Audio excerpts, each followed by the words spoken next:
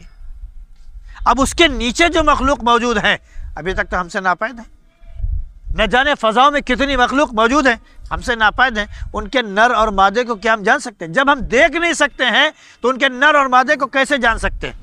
آج جو ہوا چلی ہوئی ہے اور پوری دنیا خوف زدہ ہے، جب تک ماسک نہ لگاؤ کورونا نہیں رکے گا۔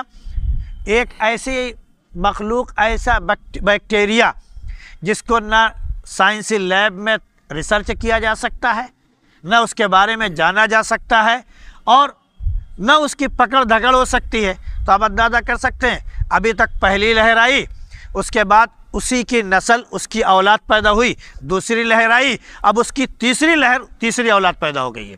اگر نر مادہ نہیں تھے تو یہ اس کا پوتا ہی تو ہوا، پوتا ہی تو ہے کہ کون؟ اور بھائی یہ کہاں سے پیدا ہو گئے؟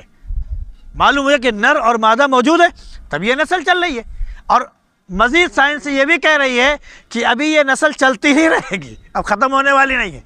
لیجیے سر، اور ہم ایک نظر نہ آنے والی مخلوق سے، بیکٹیریا سے ایسے ڈرے ہوئے ہیں کہ دکان بند، کاروبار بند، فیکٹری بند، گاڑی بند، جہاز بند، ہر چیز بند۔ کس سے؟ جو چیز نظر نہیں آ رہی اس سے،